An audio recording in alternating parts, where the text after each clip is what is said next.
오늘 정말 찬양의 은혜가 받아가고 내가 이거 설교를 해도, 근데 오늘 찬양으로 마음을 활짝 열었으니까 오늘도 말씀의 은혜가 있는 줄 믿습니다. 네, 그래요. 오늘 제목을 한번 크게 읽어볼 텐데, 큰 목소리로 한번 읽어보겠습니다. 시작. 네, 오늘 말씀 제목이에요. 오늘 참 피아노도 엄청 잘 쳤어. 아주 그냥 너무 감사해. 그냥 그 얘기를 하려고 했는데 그것도 까먹었네. 너무 감사해. 남자가 치는데도 강하고 부드럽게 그냥 치는데 오늘 그냥 하여튼 다 은혜였어. 오늘 다 은혜인 줄 믿습니다. 오늘 24절기 중에서 오늘이 처서래요. 원래 6개 봄, 여름, 가을, 겨울 해서 6개씩 해서 24절기가 있잖아요. 가을의 첫 번째 시작은 입추, 두 번째가 처서, 세 번째가 백로야. 이제 백로는 15일 있다가 이제 백로가 오고, 오늘이 23일 처서입니다. 처서. 그런 속담 들어봤어요? 모기도 처서가 지나면 입이 삐뚤어진다. 그만큼 날이 풀린다라는 거죠. 그래서 아침과 저녁 기온이 확 달라갖고 일교차가 제일 심한 때가 이 처서 기간이라서 감기 환자가 많다고 하니까, 여러분들 이제 여름의 끝이 다가오고 있는데 여러분은 몸과 마음과 영혼이 건강하시기를 다시 한번 주님의 이름으로 간절히 기도합니다. 바울과 바나바가 1차 선교여행을 떠난 지 1년 6개월 만에 자기를 파송했었던 교회에 다시 돌아왔어요. 선교하고 왔으니까 선교 보고를 해야 될 거 아닙니까? 그래서 잘 다녀왔습니다 하면서 보고를 하는데 두 가지 얘기를 크게 합니다. 지난주에 얘기했던 거예요. 첫 번째, 하나님께서 선교지에서 행하셨던 일들, 하나님께서 이런 일을 행하셨습니다. 이게 첫 번째 보고고, 두 번째 보고는 이방인들에게도 문을 여셨습니다. 이방인들에게 문 여신 것도 내가 봤다. 여러분, 선교사들이 와갖고 선교 보고하는 거 굉장히 중요합니다. 이거는 그냥 이런 일 있었습니다, 일의 경과를 이야기하는 그 이상의 의미가 있어요. 안디옥 교회에서 이 바울과 바나바를 선교사로 파송했잖아요. 그냥 파송만 한 게 아니라 그를 위하여서 기도도 했을 거고, 또 그를 위해서 물질적으로 헌신했을 거고, 그런 교회가 있다고 하는 것 자체는 감사한 일이죠. 그래서 선교 보고는 어쨌든 기도로 물질로 후원한 후원자들에게 여러분들의 물질과 기도 후원으로 이런 열매가 맺어졌습니다, 이렇게 이제 보고를 하는 시간이에요. 그러니까 우리 듣는 우리들은 내가 직접 그 선교 현장에 가보지는 않았지만 그 선교사들의 생생한 선교 현장의 간증, 그 하나님의 역사를 들으면서 우리도 신앙의 도전도 받을 수 있는 거고, 또 그 사역에 내가 조금이라도 참여할 수 있다라는 그 동역의식을 갖기 때문에 이 보고는 굉장히 중요하죠. 집 떠나면 다 고생이라고 얘기를 합니다. 그리고 우리가 선교 여행이 지금 우리가 가는 것처럼 패키지 여행을 따나거나 혹은 단기 선교 가는 거 그런 게 아니죠. 단기 선교야 1년에 일주일 정도 그렇게 갔다 오는 거 아닙니까? 그러니까 우리도 이제 28년도 1월 달에 1월 달이나 2월 달, 그러니까 1년 있다가 말레이시아로 단기 선교를 가려고 지금 준비를 하고 있는데 지금 돈을 그래서 차곡차곡 모으고 있는데, 이번에는 저기 동말레이시아 쪽으로 가려고 그래요. 동말레이시아.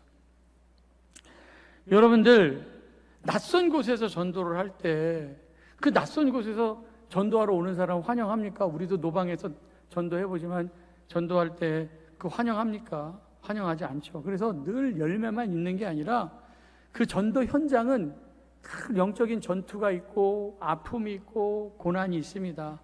특별히 1차 선교 여행 때도 얼마나 바울과 바나바가 힘들었어요. 바보에서 전도할 때에는 엘루마라고 하는 박수무당이 복음을 전하는데 방해를 했어요. 복음을 전하지 못하도록 방해했고, 그리고 또 BCD 안디옥에서 선동하고, 이고니온에서 돌 던지고, 루스드라에서는 돌에 맞아갖고 피를 철철철 흘리고 죽은 줄 알고 성 밖에다 갖다 버렸잖아요. 이렇게 선교 현장이 험악하고 힘들고 거친데, 이럴 때 선교사 혼자만 나가서 고군분투한다고 해서 선교가 되는 게 아니라 지금 우리가 여기서, 우리는 그래도 보내는 선교사 아닙니까? 우리가 여기서 후방에서 함께 기도해 줄 때 영적 전투에도 승리할 수 있는 거고, 또 능력 대결에서 우리가 승리할 수 있다. 그래서 우리가 선교사들을 위해서 많이 기도해 줘야 돼요. 이제 바울과 바나바가 이제 선교 보고를 딱 하는데, 근데 어떤 사람들이, 그러니까 유대에서 왔었던 어떤 사람들이 할 말이 있다고 손을 딱 든 거예요. 그 사람 뭐라고 얘기를 하냐면, 그 이방 사람들이 예수 믿는 거 참 좋은데 그들도, 그러니까 이방 사람들도 우리처럼 할례와 율법을 받아야지만, 할례를 받아야지만 구원을 받는다, 이런 얘기를 하는 거예요. 참 이거는 말 같지도 않은 얘기죠. 그 사람들은 선교 현장에 가보지 않은 사람들입니다. 사실 안디옥 교회가 이 문제 때문에 다툼과 변론이 있었어요. 다툼과 변론이 있었다. 그런데 다툼과 변론으로 끝나지 아니하고, 그럼 우리가 이 문제를 우리가 엄마 교회인 예루살렘 교회에 한번 물어보자. 예루살렘 교회 사도들도 있고 장로들이 있으니까 우리들끼리 여기서 다툼하지 말고 한번 물어보자. 그러면서 바울과 바나바가 선교 갔다 온 지 얼마 안 됐지만 또 다시 예루살렘 교회에 가서 이제 보고를 합니다. 이 문제를 갖고 가는 거, 쉬지도 못하고. 바울과 바나바가 이제 예루살렘 교회에 도착을 했는데, 오늘 읽은 본문 4절, 사도행전 15장 4절에 보니까 예루살렘에 이르러 교회와 사도와 장로들에게 어떻게 했다고요?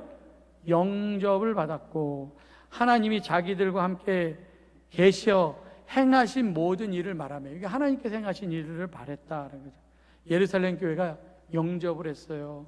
이거는 그 사람들한테는 굉장한 위로가 됐겠죠. 왜냐하면 바울과 바나바가 1년 반 동안 나가서 전도할 때 안디옥 교회에서 막 그냥 비시디 안디옥에서 쫓겨나고 이고니온에서 돌 맞고, 아까 힘들었다고 얘기를 했잖아요. 버려지기도 하고, 가는 곳곳마다 환영도 받지 못하고 육체적으로 힘들고 배고프고 잠도 제대로 못 자고, 그러니까 뭔가 마음이 극심하게 지쳐 있었는데, 근데 복음의 고장 예루살렘 교회에 딱 갔었을 때 예루살렘 교회에 있는 사도들과 백성들과 장로들이 막 잘왔다고 하면서 환영하니까 그 지친 몸과 마음이 얼마나 위로가 되고 회복이 됐겠습니까? 그래서 바울과 바나바가 예루살렘 교회에 갈 때에는 사실 자기들이 해결하지 못한 문제를 갖고 간 거 아닙니까? 예수 믿는 이방 사람들에게 할례를 받아야 되는데, 그리고 율법을 지켜야 된다고 하는데, 혹시 우리가 이 문제를 갖고 예루살렘 교회에 갔을 때 예루살렘 교회가 이 문제로 인하여서 할례파하고 믿음파, 할례파하고 구원파, 믿음파로 이렇게 나누어지거나 혹은 분열돼서 우리 때문에 이 예루살렘 교회에 다툼이 있으면 어떻게 하나, 이런 인간적인 염려도 있었을 겁니다. 그런데 일단은 자기들이 갔었을 때, 바나바와 바울이 갔었을 때 영접했어요. 영접. 그 영접이라고 하는 거 굉장히 중요합니다. 우리도 이제 신방을 갈 때, 이렇게 갈 때 영접하면 목사의 마음이 확 열어지는 거야. 영접하면. 근데 요즘 젊은 사람들은 다 신방도 잘 안, 우리 집 오지 마세요. 뭐 신방도 안 받아요. 그게 복이 아니야. 그래도 1년에 한 번, 1년에 뭐야. 나 지금 몇 년 만에 한 번씩 가는 건데, 9월 달부터 가는 건데, 내가 여러분들하고 언제 얘기할 새가 있습니까? 얼굴만 쳐다보고 그냥 가는 건데, 그래도 얘기하고, 목사님 기도해 주세요. 그럼 제가 가고 여러분들 기도하고 오고 축복 기도하고 오지. 그러니까 웬만하면 신방을 다 받으라는 얘기야. 영접하는 마음, 그게 굉장히 중요하다. 영접하는 마음. 바울과 바나바가 여장을 딱 풀고 예루살렘 교회에서도 안디옥 교회 보고한 것과 똑같이 보고합니다. 하나님께서 행하신 일이 있다. 그런데 여기서도 5절 보니까 바리새파 중에 어떤 믿는 사람들이, 이제 바리새파 중에 이제 기독교로 개종한 사람들이에요. 말하되 똑같이 얘기합니다. 이방인들에게 뭐를 행하고 할례를 행하고 모세의 율법을 지키라 명하신 것이 마땅하다. 안디옥 교회도 요 문제 때문에 다툼이 있었는데, 바울과 바나바가 예루살렘 교회 똑같이 보고를 하니까 또 거기에서 있던 바리새인들이, 야, 이방인도 모세의 율법대로 율법도 지켜야 되고 또 할례도 받는 것이 마땅하다, 그렇게 얘기를 합니다. 특별히 예루살렘 교회는 대부분 유대교에서 기독교로 개종한 사람들, 유대교, 구약만 믿는 유대교하고 기독교는 다릅니다. 이스라엘 사람들은 예수님 안 믿어요. 지금 있는 이스라엘이 있잖아요.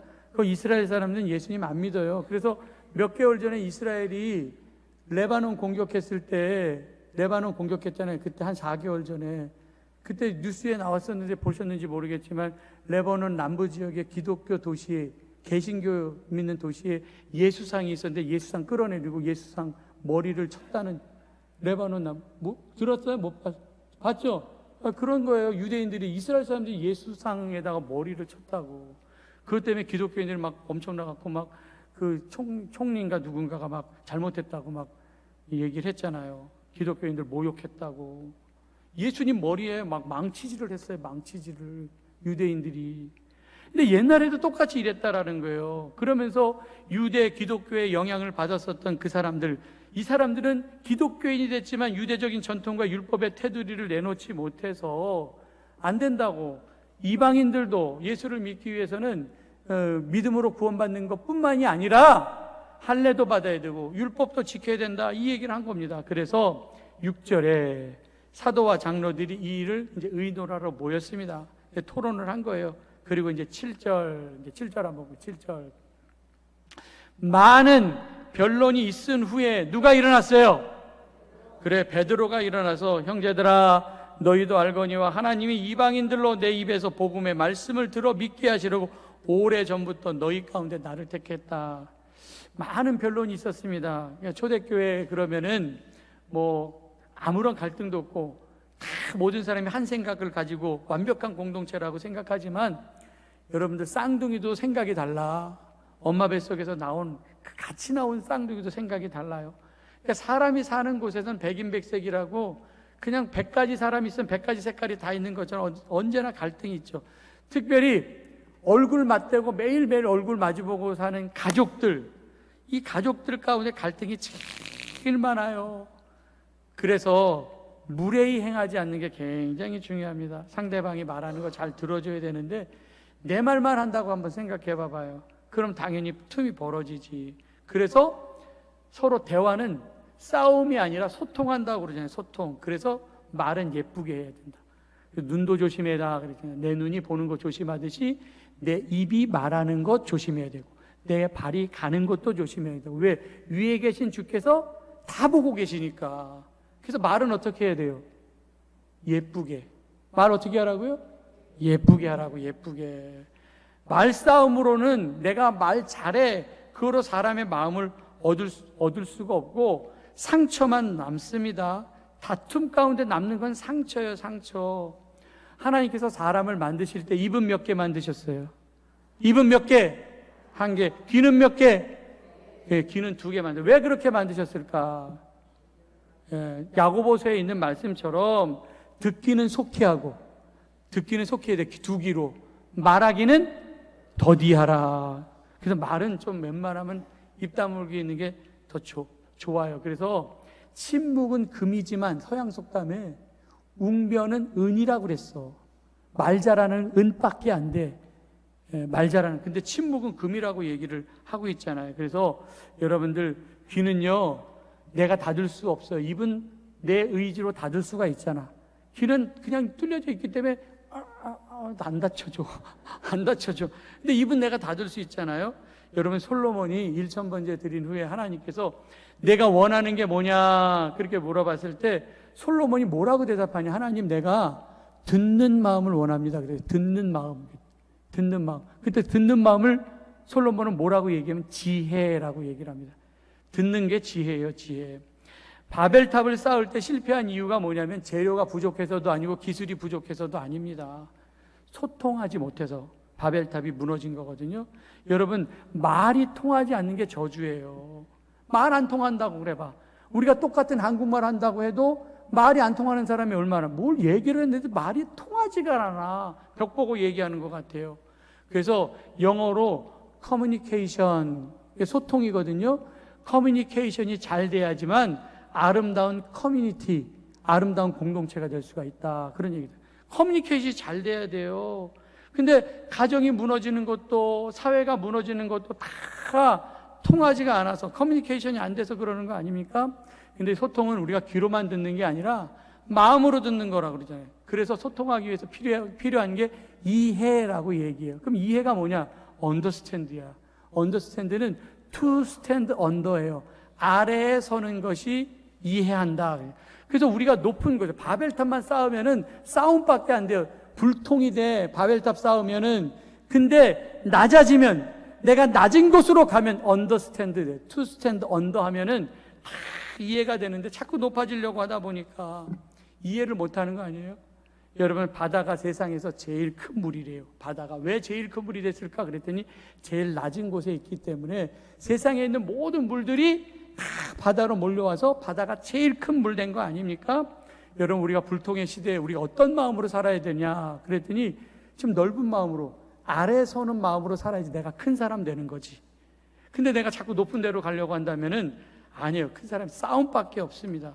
그러니까 내 기준만 갖고 얘기를 하다 보니까 그게 아니라 일단은 하나님의 뜻이 무엇인지 그것부터 생각해야 되고, 그리고 두 번째는 역지사지라는 게 필요해요. 역지사지. 역지사지가 뭐예요? 그러니까 남의 입장에서 좀 한번 생각해 보라라는 거죠. 인디안 속담에 남의 신발을 신고 1마일을 걸어보기 전까지는 그 사람을 비판하지 말아라, 그런 얘기가 있습니다. 신발이라고 하는 게 그 사람의 살아온 흔적 아닙니까? 신발의 크기, 모양이 맞지 않으면은 걸을 때 발이 아파요. 근데 상대방이 왜 그런 말이나 행동을 했을까? 근데 그 사람의 환경, 그 사람의 입장이 되어보지 않고서는 함부로 판단하거나 함부로 정죄하면 안 된다라는 거죠. 그래서 대부분의 다툼은 왜 저러지? 거기서부터 나오는 거예요. 왜 저러지? 이게 내 판단으로, 내 기준으로 삼기 때문에. 여러분, 부모가 자기 배 아파서 난 자기 새끼라도 이해 못하는 행동을 할 때가 많이 있잖아요. 그럴 때 부모는 아유, 저놈은 어떻게 생겨먹은 놈인지 왜 저렇게 말을 안 듣냐고 막 그러면서 혼내고 꾸지람하고 그럴 때가 있는데, 난 더 했어. 나는 어렸을 때 더 했다고. 내 새끼보다 우리 부모님 더 속썩였다. 근데 그걸 기억 못하고 저 새끼는 왜 저러는지 모르겠다고 속색인다고. 그러니까 나 옛날에 부모님 속썩였던 것들을 생각하면서 자식들을 노엽게 하면 안 되는데 우리는 그걸 잘 못해요. 잘 못해. 그래서 노인들이 젊은이들을 이해하면 얼마나 좋습니까? 근데 젊은 것들이 그냥, 그리고 노인들은 젊은이들은 노인들 이해하면 얼마나 좋겠습니까? 근데 꼰대가 막 이러면서 그러면서 서로 세대 간의 갈등도 일어나는 거 아닙니까? 자녀가 부모를 이해해주고 아내는 남편을 아내의 입장에서 생각하는 훈련이 필요하고요. 그래서 존 브레이라고 하는 사람이 화성에서부터 온 남자, 금성에서부터 온 여자라고 하는 책을 썼어요. 그러니까 남자와 여자는 온 곳부터 달라. 그리고 또 자라나온 환경부터 다르잖아요. 그런데 사는 거 보면 용한 거야. 진짜 용한 거죠. 함께 맞춰 사는 게 얼마나 힘든 일입니까? 그러니까 저하고 여러분들도 마찬가지예요. 저는 이제 목사로, 여러분들 평신도로 이렇게 있는데, 목사는 평신도의 심장을 갖고 있어야죠. 평신도는 목사의 심장을 갖고 있어. 그래서 서로 낮은 자리에 있으면 이해가 되는 거예요. 그래서 우리 아하, 그럴 수도 있겠구나. 한번 따라서 해봐요. 아하, 그럴 수도 있겠구나. 그리고 이제 고개를 한번 이렇게 해줘야 돼. 다시 한번 해보겠습니다. 아하, 그럴 수도 있겠구나. 시작. 아하, 그럴 수도 있겠구나. 여러분, 이거 고개 끄덕여 주는 게요, 이게 아니라 이렇게 한번 해주는 게 말한 사람의 입장에서는 굉장히 크게 위로가 되는 거예요. 위로가 되는 거예요. 이게 누가 옳은가를 다투다 봐봐요. 거기에 무슨 변론이 나는가. 여러분, 많은 변론이 있은 후에 베드로가 얘기를 합니다. 베드로가 하는 얘기는 딴 게 아니라 이방인들도 복음의 말씀을 듣고 믿게 하신 것. 나 오래전부터 하나님께서 계획하셨는데 그 계획에 나를 사용하셨다. 그 얘기를 하는 겁니다. 베드로는 이런 체험이 있어요. 왜? 우리 사도행전 10장에서 보면 베드로가 누구 집에 가서 복음을 전합니까? 고넬료 집. 환상 보고 고넬료 집에. 고넬료는 누구예요? 로마의 백부장, 이방 사람이었습니다. 그 사람한테 복음을 전했는데 거기에 모인 사람들이 다 성령의 부어주심을 봤어요. 그게 사도행전 10장에 보면 나와요. 그리고 이제 그들과 함께 식사를 나눕니다. 베드로는 그 체험이 있어요. 야, 이방인들도 예수를 믿고 성령의 부어주심이 있구나. 근데 베드로가 이방 사람하고 식사하고 온 것 때문에 유대 기독교인데 비난을 합니다. 그 비난에 대해서 이야기하기를 11장 18절에 그 얘기를 합니다. 뒷부분만 제가 보면은 이방인에게도 생명 얻은 기회를 얻는 회개를 주셨도다. 체험이 있는 거예요, 이방 사람들. 그래서 담대하게 얘기를 하죠. 오늘 15장 8절 9절 오늘 담대하게 그 마음을 아신 하나님이 우리에게와 같이 그들에게도 이방 사람들 뭘 줬다 그랬어요? 성령을 주어 증언하게 하시고, 그 다음에 믿음으로 그들의 마음을 깨끗하게 하사 그들이나 우리나 차별하지 않으셨다. 그래서 복음은 차별이 없습니다. 그래서 할례자나 무할례자나, 유대인이나 이방인이나, 여자나 남자나, 애나 어른이나 흑인이나 백인이나 황인이나 다 차별이 없어요. 예수 믿기만 하면 구원받는 건데, 근데 이 문제가 예루살렘 교회 문제가 됐죠. 왜 문제가 일어나냐? 현장 경험이 없는 사람들이 얘기를 했기 때문에 그래요. 현장, 그 사람들은 나가서 이방 사람들에게 복음을 전해보지 않은 사람들이거든. 그러니까 이 사람들은 자기 경험에 비추어서, 야, 이방 사람들도 할례 받아야 돼, 이방 사람도 율법 지켜야 돼, 그래야 구원을 받는 게 마땅해, 이렇게 얘기를 합니다. 여러분, 현장이 참 중요해요. 현장. 근데 현장을 왜 안 나가려고 하냐? 그랬더니 두려워. 현장은 항상 두려워요. 여러분들 오순절 이 사람들이 성령 받고 나가서 제일 먼저 했던 게 뭐냐면 다락방 문을 박차고 나간 거예요. 다락방 문을 박차고 나가서 각 나라 방언으로 복음을 전하기 시작한 것. 그때 많은 핍박이 왔습니다. 여러분, 안 힘든 사람이 이 세상에 어디 있어요? 다 힘들지. 아침에 일어나면 다 힘들게 일어나는 거예요. 오늘은 또 어떤 일들이 일어날까? 잠언서 22장 13절에 보니까 게으른 자는 말하기를 사자가 밖에 있다, 길거리에 있다 하느니라. 이게 게으른 자가 핑계를 대는 거야. 야, 밖에 나가지 마.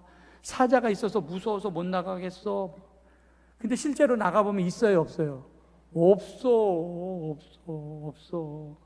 근데 그거가 얘기해. 근데 여러분, 두려워하는 건 사자가 아니라 삶의 현장이 주는 중압감 있잖아요.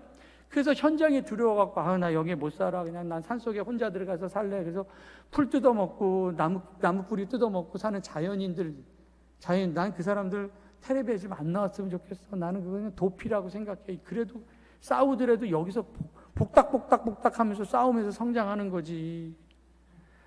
여러분, 밖에 나가보지도 않고, 아직 일어나지도 않은 일에 위험을 과장해서 핑계를 만들어내고 미리미리 걱정하고, 그러면서 삶의 현장을 피하고. 근데 성경은 현장에서 기적이 일어났어요. 현장. 다윗이 골리앗을 무너뜨린 것도 전쟁터였어요. 전쟁터. 그러니까 간증이 있는 거예요. 나 골리앗을 죽였다.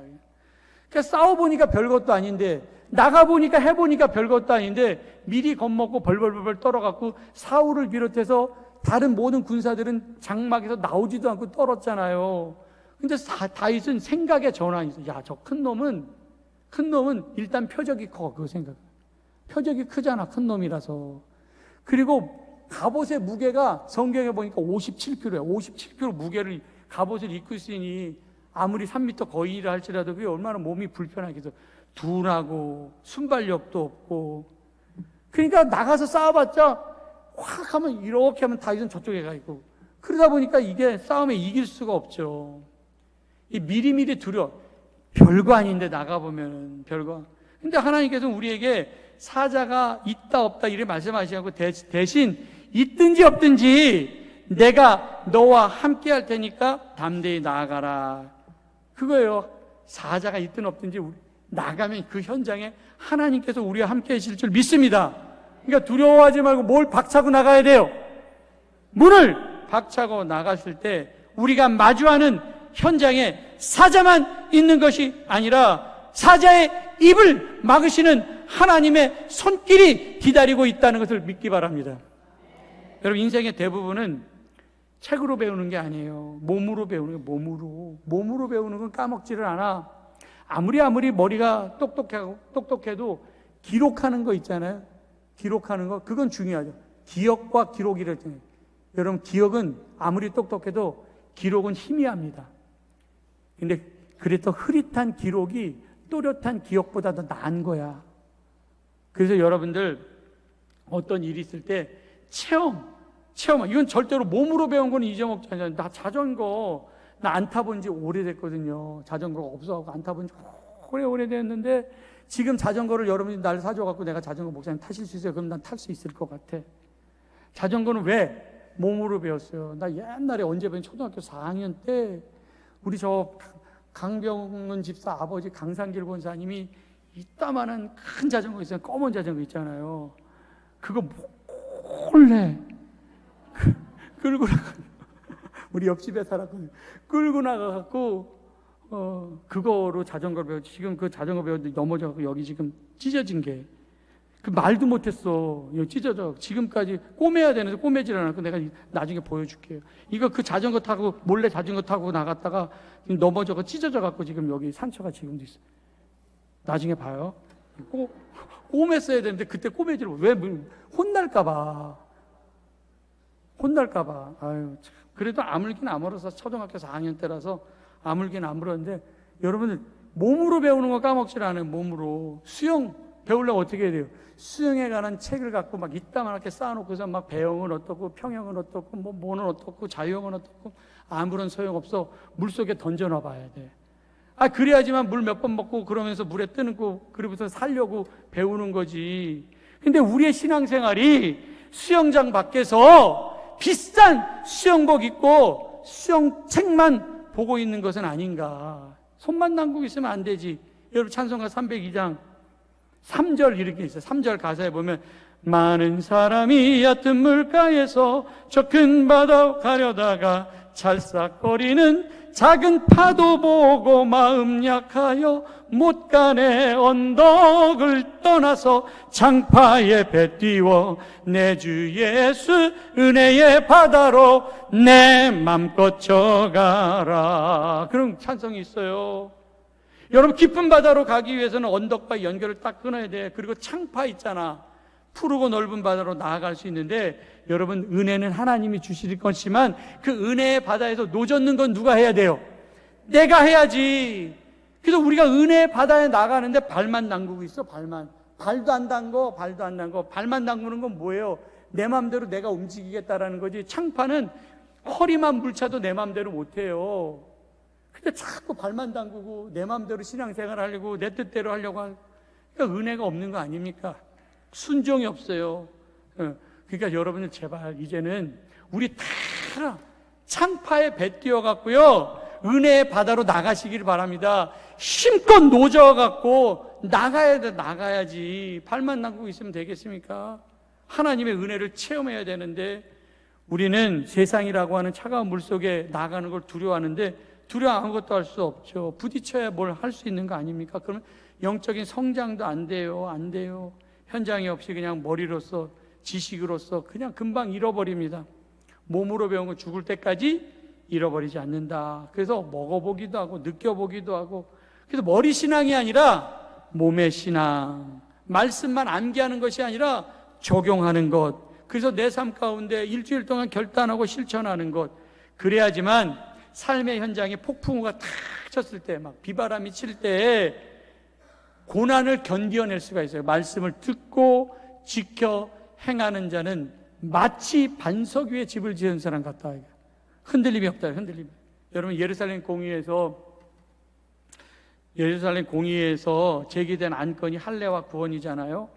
할례. 이 사람들은 오직 은혜, 오직 믿음 이거 갖고는 2% 부족하다고 생각을 했습니다. 그래서 할례 받아야 돼요. 할례가 이스라엘 백성들이 하나님의 백성의 증거로서 그 표식으로서 수천 년 동안 내려온 거예요. 그래서 할례를 받은 사람 그러면 이 사람은 하나님의 백성이다. 정체성 그것에 대한 자부심을 갖고 있습니다. 성경에 보면 할례가 제일 처음으로 나오는 게 창세기 17장이에요. 하나님께서 아브라함에게 오셔서 내가 자녀가 있을 것이다 약속을 하시면서 이제는 약속이 아니라 계약을 하는 거예요. 계약은 도장 찍는 거 확실하게. 그게 이제 횃불 언약이거든. 그게 첫 번째 계약입니다. 횃불 언약. 그 동물을 딱 쪼개놓고 두 사람이 이제 이렇게 지나가면서 계약이 끝나는 거 아닙니까? 그럼 확실하게 하나님께서 아들 주신다라는 거예요. 그리고 나서 이제 집에 딱 왔는데 갑자기 사라가 뜬금없는 얘기를 해요. 여보, 이제 내가 나이가 많이 들어서 아이를 낳지 못할 것 같아. 이미 경수가 다 끊어지고 이제 여자로서 끝난 것 같아. 근데 저기 애굽에서 데리고 온 하갈이 있는데 그 여자 오늘 씨바지려 줄 테니까 동칩에서 애 낳으라는 얘기예요. 애 낳으라는 거예요. 지금 하나님하고 횃불 언약 맺고 왔죠. 그죠? 분명히 횃불 언약 도장 찍고 하나님께서 아들 주신다고 말씀하셨잖아요. 그러면은 아브라함이 아니라고 해야 되는데, 오죽하면 사라가 이런 얘기를 했겠어. 오죽하면 마음속에 괴로움이 있으니까 마음에 없는 얘기였을 거예요. 내가 생각할 때 마음에 없는 얘기. 그러면 이 말을 들은 이 아브라함은 그때 나이가 86이야. 86세. 그럼 털 들 때도 됐잖아. 86이면. 아니, 근데 이 아브라함은 아브라함이 무슨 힘이 있다고 사라의 제안을 받아들여요. 옳다, 좋다. 그러면서 받아들여가고요. 그날 밤 동침해서 아들을 낳았는데 그게 누구예요? 이스마엘. 14년 동안 이스마엘을 쳐다보면서 하나님도 안 찾고 만족하며 살았습니다. 그때 하나님께서 아브라함이 99세 되었을 때 아브라함을 찾아오셔서 횃불 언약, 그 유효성을 다시 말씀하시면서 이번에 두 번째 언약을 하는 그게 뭐예요?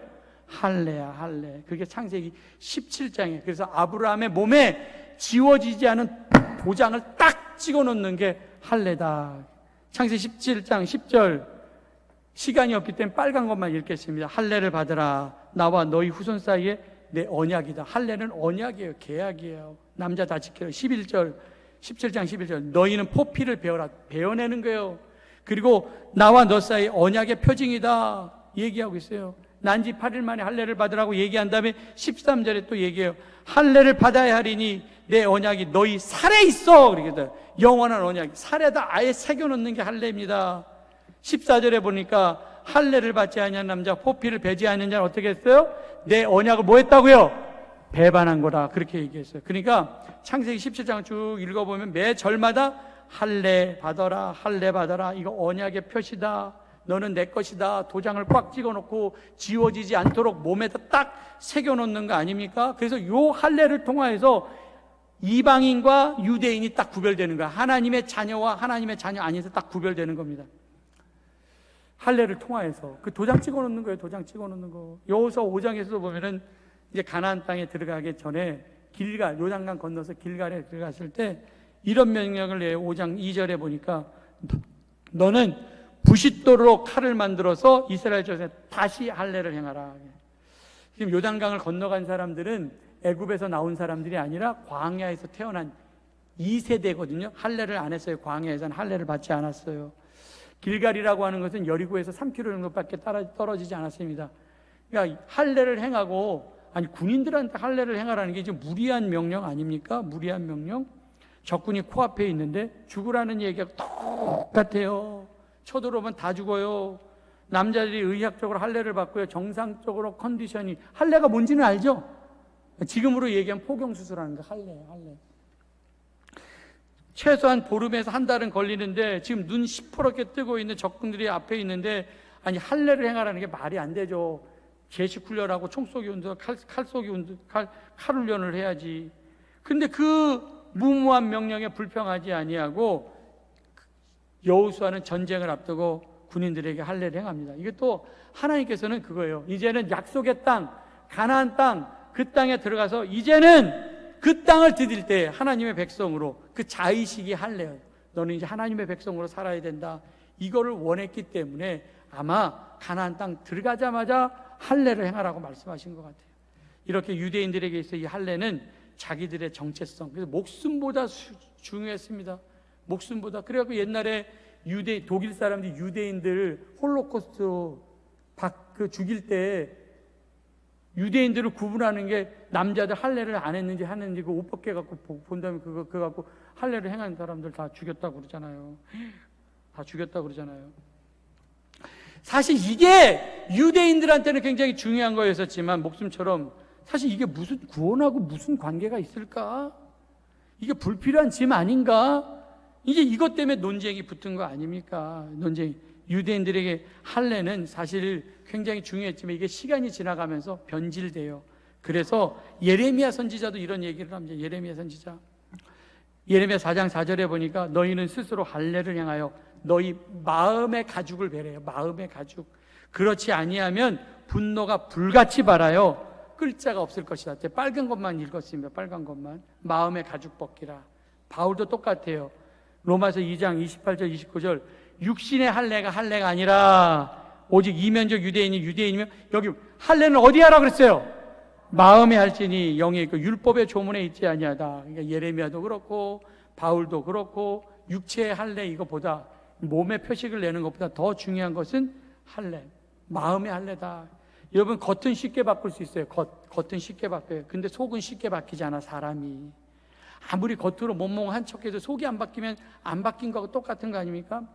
요즘에 이렇게 서울 광화문이나 경복궁 이렇게 가보면은 뭐 한국 사람이나 외국 사람이나 한복 이렇게 대여해갖고 막 한복 입고 다니는 사람이 엄청 많더라고요. 검은 사람도 하얀 사람도 막 노란 사람도 막 그냥 한복 입고 다 다니는데, 외국 사람들이 한복을 입고 한국 음식을 먹었다고 해서 그 사람이 한국 사람 되는 건 아니죠. 겉모양은 그렇게 한국 사람처럼 이렇게 쉽게 바뀔 수 있지만 그 속은 아니에요. 속은 쉽게 바뀌지 않아요. 이게 가치관이거든, 세계관이거든 이게. 그래서 바울은 육체의 할례를 표시하는 것보다 더 중요한 게 있다. 그래서 갈라디아서 6장 15절에 얘기하잖아요. 할례나 무할례자 이거 아무것도 아니야. 할례를 받든지 안 받든지 이게 중요한 것이 아니라 새로 지으심을 받는 것이 중요하다. 신체의 일부를 떼어나는 거, 그 죄를 떼어나는 거지, 가죽 떼어나면 되는 게 아니다. 새롭게 사는 것이 중요하다. 그러면서 골로새 교회에도 유대주의자들이 복음을 파괴했을 때 바울이 이런 얘기를 합니다. 골로새 2장 11절 12절에 보니까 손으로 하지 아니한 할례를 받으니, 손으로 하지 아니한 할례, 이게 마음의 할례를 얘기하는 거예요. 그걸 뭐라고 얘기하냐면 그리스도의 할례. 근데 그리스도의 할례가 너희가 뭐로? 세례로 그리스도와 함께 장사되고 죽은 자들 가운데 그를 일으키신 하나님의 역사를 믿음으로 말미암아 그 안에서 함께 일으키신 바다. 그리스도의 세례를 받으라. 할례가 아니라 그리스도의 세례를 받는데, 그리스도의 세례가 뭐냐? 지금 우리가 받는 세례예요. 세례. 그 세례는 예수와 함께 죽고 예수와 함께 살아나는 거. 세례가 예수와 함께 죽고 예수와 함께 살아나는 거. 내가 예수님을 믿음으로 나의 구주로 고백하고 그분만을 위해 살겠다라고 고백하는 사람들한테 주는 세례, 그것만 있으면 되겠다. 만약에 이때 예루살렘에 이 할례가 통과하지 않았다고 한다면 목사가 할례를 줘야 돼. 그렇잖아요. 내가 성부와 성자와 성령의 이름으로 할례를 행하노라. 그러면서 그냥 착착 피 촥 출나가면 그럼 큰일 나잖아. 근데 그때 하나님께서 세례, 그리스도의 세례를 받으면, 이거 새로운 사람, 옛사람이 죽고 그리스도로 사는 새 사람으로 태어나는 거, 세례만 받으면 되는 거 아닙니까? 그래서 이제는 우리는 가치관도 바뀌어야 되고 세계관도 바뀌어야 되고 내 목표도 바뀌어야 되고 방향도 바뀌어야 되고 다 바뀌어야 돼. 좋은 사람으로. 여러분, 이번 한 주간 이제 우리가 살 때 2개 결단하고 이제 교회 밖으로 나갈 텐데, 화요일 날 여러분들 요게 또 카드로 나가니까 잊지 말고 여러분 그렇게 사시기 바랍니다. 내가 첫째 하면 크게 읽어요. 첫째, 내 오름을 증명하기보다 사람과의 관계를 소중하게 생각하겠습니다. 막 여기서 막 이렇게 막 할 말이 막 남편이나 아내가 막 그러면 막 여기까지 할 말이 하고 싶은 말이 있잖아요. 다 삼켜. 관계를 소중하게 생각해. 이번 한 주간 동안 다툼이 없이 살길 바랍니다. 둘째 하면 또 읽어요. 둘째, 입을 밖은 위험하다는 두려움과 변명 뒤에 숨지 않고 삶의 현장 속에서 구별된 삶을 증명하면서 살겠습니다. 그래요. 여러분들 밖이 위험한 거 다 알지만 거기에 숨지 말고 나가도 사자가 없어요. 오늘 제목이 믿음으로 그들의 마음을 깨끗하게 하사. 현장에 나가보지 못한, 현장을 경험해보지 못한 유대 기독교인들이 이 문제를 가지고 브레이크를 건 거 아닙니까? 이방인들도 할례를 받아야 되고 율법을 지켜야 된다고. 근데 여러분들 신앙생활이라고 하는 것은 현장이 중요하다고 그랬잖아요. 수영도 물에 던져져야지 현장을 알면 딴소리는 하지 않는다고 그러잖아요. 여러분, 기도의 현장 되게 중요합니다. 그래서 교회 와서 여호와의 밤에서 기도해야 돼. 제발 와서 좀 기도 좀 해요. 와서 그냥 집에 있지 말고 8시 기다릴 거야. 내가 다음 주에 8시에 기도하고. 예배 현장도 마찬가지예요. 예배 현장 어쩔 수 없이 몸이 아파서 못 오면 어쩔 수 없지만 나올 수 있으면 나와서 예배를 드리고, 전도는 마찬가지예요. 전도 9월달부터 할 텐데 찰싹거리는 작은 파도가 두려워서 얕은 물가에서만 머물러서 그냥 은혜의 기쁜 바다를 경험하지 못하는 것이 아니라 우리가 두려움을 박차고 그냥 문을 깨부수고 밖으로 나올 때 밖에 나가면 우리를 넘어뜨리려고 하는 사자가 어흥거리고 있는 것이 아니라 그 사자의 입을 막으시는 하나님의 손길이 우리를 이미 기다리고 계실 줄 믿습니다. 오늘 주신 말씀처럼 율법과 형식의 멍에를 벗어버리고 오직 예수 그리스도를 믿는 은혜와 믿음으로 마음을 깨끗이 하시고 내 생각과 기준을 내려놓고 삶의 현장으로 너를 저어갈 때 우리를 차별 없이 품으시는 하나님의 무한한 은혜와 그 은혜의 바다에서 매일매일 승리하시는 우리 모두가 되기를 주님의 이름 간절히 축원합니다. 기도하겠습니다. 사랑과 은혜가 많으신 아버지 하나님, 형식적인 종교 생활에 우리가 벗어나게 하여 주시고 예수 그리스도를 믿는 믿음으로 살게 하여 주시옵시고 관계를 소중하게 생각하고 현장을 소중하게 생각해서 현장 속에서 하나님을 만나 간증이 있게 하여 주시옵소서. 은혜의 깊은 바다에 들어갈 수 있는 우리가 되어서 정말 예수 안에서 아싸가 아니라 인싸가 되게 하여 주시옵소서. 예수님의 이름으로 기도드렸사옵나이다. 아멘.